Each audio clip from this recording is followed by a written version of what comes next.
All the source for hip hop and R&B here inside the Chewy Takeover. I'm about to get ready to get out of here, but before I get out of here, I got a special guest in the building, and we gotta get this interview, and then on Monday, I'm gonna let you guys hear everything from it.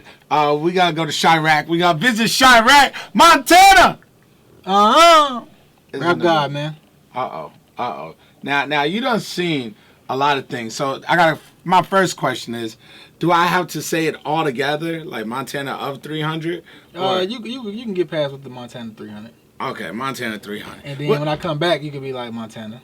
You know what I mean? All right. So I get a pass of Montana 300 in the building. 92.7 The Block, ladies and gentlemen. As promised, got a special guest in the building, hailing all the way from Chicago. Montana 300. Yeah, see, yeah. I said it right. So here goes my question. What was life like in Chicago? Is it really as bad as the portrayal? For some people. I think a lot of people just think that all of Chicago is that. And all of Chicago is not that. It's a lot of beautiful sides and places in Chicago that doesn't happen, that, where that stuff doesn't take place. And that's the land of the home of gangbanging. So it's a lot of people that just at constant war there. You know what I'm saying?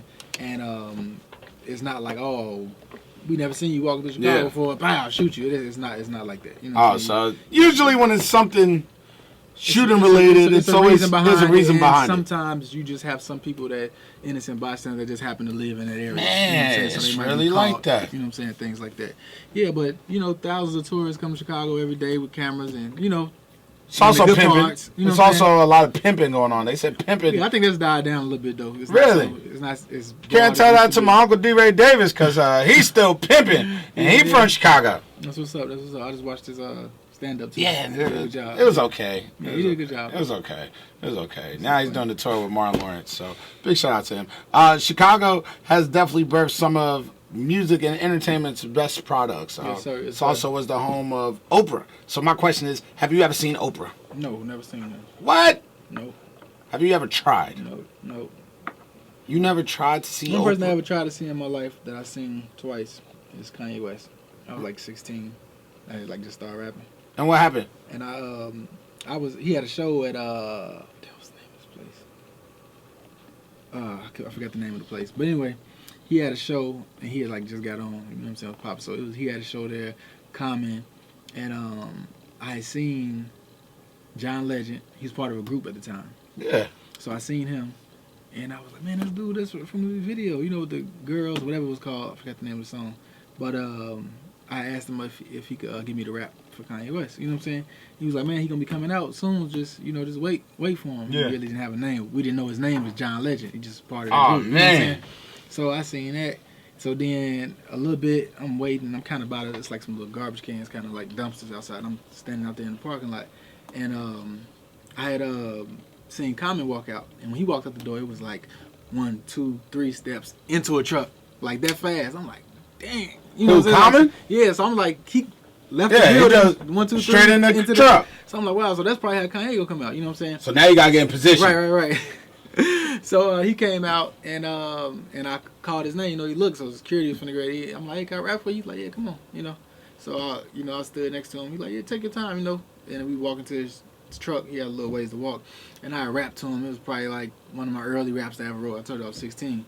And he smiled. He was like, "Oh, that's good. I'm gonna give you my manager number." But me not knowing at the time, that's like the little push off, like, take the manager number. You take him somewhere, yeah. I'll holler at you. That was that. So later on in life, after I blew up and stuff like that in 2015, Rick Rubin reached out to me. Wow. And then he was like, I'm gonna have Kanye over too, And then I brought up the time I seen him before. You know what I'm saying? But when I got out there, they probably don't even remember me. So we go in the house, in Rick Rubin house at the same time. I pull up, and he pull up like right after me. He got his laptop. He walk in. It's kind of like, I was like, what up? So I'm just like, damn. That's Kanye. I'm like, damn, I wonder if he... So I'm like, you heard him? He going through the refrigerator, pull out a steak that's already cooked in the refrigerator, like he's just second home to him or something. So I'm like, you heard my music? He's like, yes. He said, I never heard so many bars in one song in my life. You know what I'm saying? I'm like... You know what I'm saying? Like that's like, damn, Kanye ain't really listening to me. And then he was like, man, you know, anybody that he said anybody that ever heard you knows that they not effing with you. You know, and I'm like, hey, I'm thinking like, you mind saying that again while I record this? You know what I'm saying? Like, put that in a lyric for me, right, real quick. Right, exactly. So, but basically, he was just saying, he's like, man, that stuff you got, that street stuff and that sway, like, man, I need that. Like, I live a boring life. Like, I don't have no problems. I don't have no issues. You know what I'm saying? I'm like, dang. I'm like, that's what we work for, so we don't have no problems. Yeah, so we don't have no problem. And he wants the problems. Yeah, exactly. So it's like just needing that type of edge. So that's basically like he was like, you know, he wanted to sign me as far as to write for him.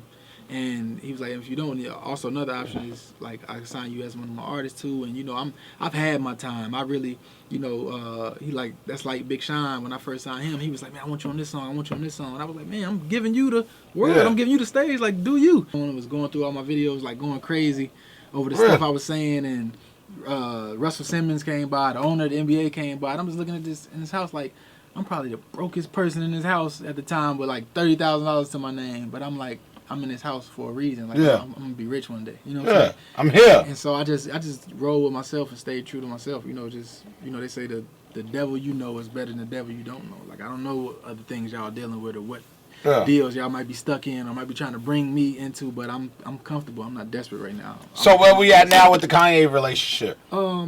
I haven't been speaking to him or anything like that. I thought he was tripping with the Trump thing, but I also look at situations like that, and I wonder, you know, like even a Jay-Z with the NFL, you know, after him saying I don't need the NFL, the NFL need me. You know what I'm saying? Like almost, I take a shot at your business. The next thing you know, me and you doing business. It's like I better watch my back. You might be mad about what I said about your business. You know what I'm saying? So I almost kind of feel for them in that sense. Like maybe this is not something that they really truly want to do, but it might be necessary to save your life, your family's life, or anything. You know what I'm saying? So like I say, you know, the devil you know is better than the devil you don't know. I know my demons and what I have to deal with. But a lot of people don't. You don't know what else going on for other people. Exactly. So it's like sometimes it's good to be on the outside looking in, because sometimes when people get on the inside, then they looking out and they miss what's out there, but they stuck. They can't come out. Now I see a lot of philosophizing going on right now. If that's a word, that's gonna be one of my words now. Philosophizing. I'm the originator of the philosophizing. Say that again? Give me that credit. That I'm the person that you first heard philosophizing. Yes, I'm saying it first. Okay, cool. I'm the originator. Montana 300 was there, and then you came over. That's right. Light skin staying back together. So I gotta ask the book. You mentioned the book. A lot of people don't really write books where we're from. I'm originally from Newark, New Jersey. Okay. So the whole street aspect, I get. Shout out to your city, man. You know what I mean? Shout out to Chicago. Yeah. But my question is, why a book, and what is it going to be about? Well, my fans been asking me for years to make a book. And I'm going to come out with some books with the lyrics to all my albums. But this first book I'm going to make is going to be called God Strong. And it's basically... it's going to be a real motivational book, you know, and it's going to break down the significance of some of my favorite lines or most meaningful, you know, lines and things like that. And it just be doing a lot of teaching and just basically, you know, having faith in the God within you, you know what I'm saying, and just staying strong and staying solid, you know, throughout life. And some of my ups and downs of fatherhood, you know, just, you know, for kids out there that may not have a father or a big brother to just put something positive in their ear, you know, in their life. There's a lot of people that, you know, enjoy my interviews as well as my music, or just as much. You know what I'm saying? Some people's like, oh, I like this person's music, but I watched one of the interviews and it wasn't too, you know what I'm saying? No, so, I think you grow to love people throughout their interviews. I think you grow to people also grow to you as far as their interviews. Well, they should. Because some people are just bad interviewers. Well, yeah, you got that. But you got people like Kevin Gates who dominates their interviews. I didn't heard people tell me, man, I would love to see you and Kevin just sitting down talking. That's my dude. That's my dude. Yeah, he's a cool guy. We did 2 interviews together. Cool. And he has one of the footage, and the other one we didn't record. And I hate it because the conversations were so good. The conversations were... We went there in them conversations. And he's a great guy to be around, actually. You know, outside of the stigma. But you know a lot about stigmas. Yes. So my question is, for you being a young adult and seeing other younger adults go through life right now, how do you get over stigma? I would just say, I always tell people, you know, I just told someone recently, like, it's kind of hard to really break my peace. you know, and I think people in this world just really need to stay focused no matter what. You know what I'm saying? From even just athletes and whatever you're going through, whatever you may seem like, you know, is in your way. You know what I'm saying? Just not giving up, because all the things that you've done already, or the work that you put in, will be for nothing. You know what I'm saying? So my thing is just like, you got to ask yourself, is this worth a reaction, and will my reaction resolve anything? You know what I'm saying? And what kind of reaction? Like, you have that power before you do anything, you know, in life. So I would just say, man, don't let nothing knock you off track. If your purpose is that strong, then, you know, it won't be, you know, blemished. You know what I'm saying? What do you feel as though is one of the greatest adversities you have overcome, Montana 300?